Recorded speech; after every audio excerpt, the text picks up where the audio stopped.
The Takazú Bay QS 3000 ended this week, and we would love to see more events like this on the Challenger Series.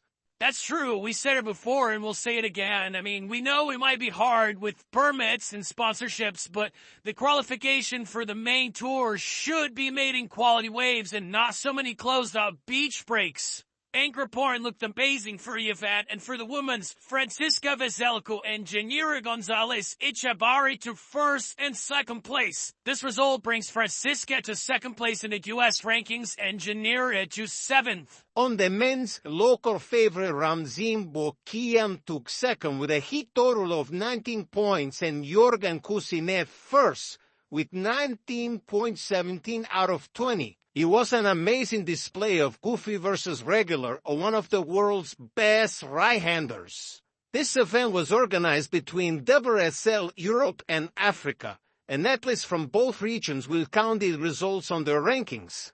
Next and final stop of the European qualifying series will be Portugal with the Caparica Surf Fest in April, and on the African QS, we'll have the Cape Town Surf Pro in the end of March. Congratulations to everyone involved, and again, we really hope to see more waves like these in the Challenger Series. And speaking of the Morocco event last week, let Vasco Ribeiro compete again. In case you're out of the loop, Portuguese pro surfer Vasco Ribeiro got a 3-year ban from competition after refusing to take a drug test back in April 2022.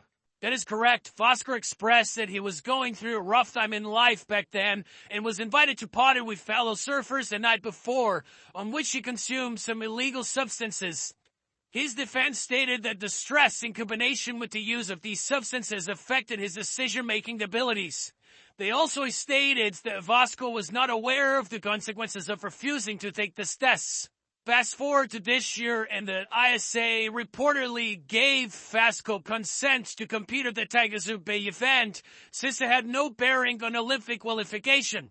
As Ribeiro was getting ready to compete, the WSL decided to refer to her decision, stating that they're currently reviewing these developments to determine whether the ISA's current ban will apply to all WSL events or not. Vasco said that the WSL had assured him he could take part in this event, but due to new information and pressure from the ISA, has decided to reverse their decision last moment. We're really sorry this happened to Vasco and hope he can get back to competition sooner than later. No scores, a heavy right-hander in Micronesia, and some of the world's best barrel riders. The Natural Selection Tour made its debut on the world of surfing after being quite a success in the world of mountain sports before. Man, how cool was this contest? It happened about a month ago, but was only aired recently. We are so happy, first of all, to see the one and only Barton Lynch back in the commentary booth. His knowledge and love for surfing are second to none. The event took place at a hollow, unpredictable right-hander in Micronesia, and some of the names that competed were Kira Pinkerton, Solly Bailey, and Mexico's first CT qualifier, Alan Thielen Jr. The judging for this event was very transparent and a bit different from the secrecy you'll usually find on the competitive scene nowadays.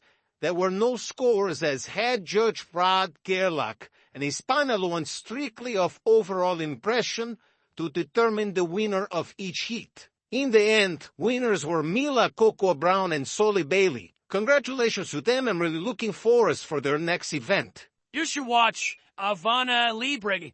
In Havana, Cuba, a group of surfers do their best to keep surfing despite the government's decision to criminalize the sport. Since leaving the island is not allowed by the Cuban authorities, the use of refs of any sort is strictly banned, and that includes surfing. This documentary approaches the difficulties Cuban surfers face to keep doing what they love. It's hard to access media. Most of what they get is older stuff coming from abroad and forecasts. That will cost us some money just to access the internet for a bit.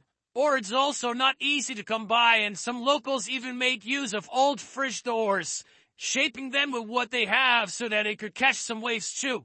Lastly, the doc shows the difficulty to reach Cuban authorities in order to legitimize the sport and hopefully getting Cuba on the world surf scene. So next time you complain about your board or that you didn't bring the right fins, stop being such a princess and just go for it. The doc is available on a couple of online platforms, and we couldn't recommend it more.